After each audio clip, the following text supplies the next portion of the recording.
ગુજરાત ન્યૂઝમાં આપનું સ્વાગત છે। સુરતના ઉધના વિસ્તારનો હત્યાનો ગુનાનો ભેદ ઉકેલાયો। આરોપીઓ દ્વારા કૃષ્ણા અને સંતોષ કુમારને કોલ્ડ્રિંક્સમાં દવા નાખી પીવડાવી હતી। પોલીસે સારવાર લઈ રહેલી કૃષ્ણાની પૂછપરછ કરતા ગુનાનો ભેદ ઉકેલાયો। આરોપી દ્વારા મૃતક સંતોષ પાસેથી મોબાઈલ લઈ પથ્થર મારી હત્યા કરવામાં આવી।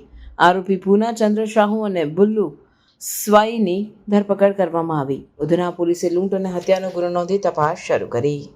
સુરત શહેરના ઉધના પોલીસ સ્ટેશન વિસ્તારમાં લક્ષ્મીનારાયણ ઇન્ડસ્ટ્રી એરિયા છે।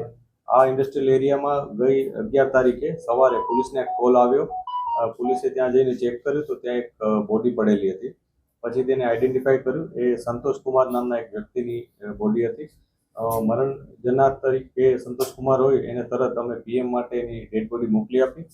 આ ડેડ બોડીનું પીએમ ચાલતું હતું અને એક એની સાથે અન્ય એક વ્યક્તિ કૃષ્ણા જેનો મિત્ર હતો એ પણ ત્યાં હાજર હતો। એ પણ એની પણ હોસ્પિટલાઇઝ કરવામાં આવ્યો હતો જે તે વખતે।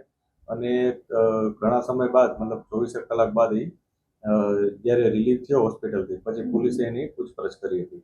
પૂછપરછમાં કેટલીક હકીકતો પોલીસની સામે આવી। પોલીસે એને જે વસ્તુ સામે આવી એને સીસીટીવી થ્રુ ફોલો કર્યા અને બીજી જાણકારી મેળવી।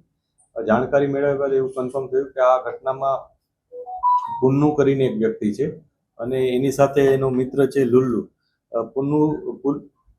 પુન્ના લક્ષ્મીધર સાહુ કરીને છે કે જેના વિરુદ્ધ અગાઉ પણ કેફી દ્રવ્ય પીવડાવી અને લોકો પાસેથી વસ્તુઓ લઈ જવી, ચોરી લેવી અથવા લૂંટ કરવી આ પ્રકારના ગુનાઓ સામેલ છે એના વિરુદ્ધ। એવા 4 ગુનાઓ એના વિરુદ્ધ હતા, એટલે પોલીસનો શક વધારે મજબૂત થયો હતો।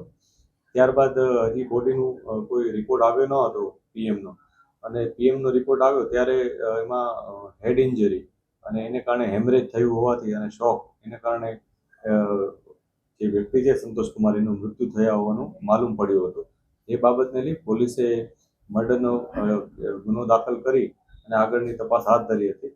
અને આ બંને આરોપીઓ પુન્ના લક્ષ્મીધર સાહુ અને લુલ્લુ મંગળ સ્વાઈ જે બંને ઓરિસ્સાના જ છે, બંનેની પોલીસે ધરપકડ કરી છે। આ બંને વ્યક્તિઓ જે આ મરણ જનાર અને એનો મિત્ર કૃષ્ણા એ લોકોને નાસ્તો કરવાના બહાને ત્યાં લઈ આવ્યા હતા।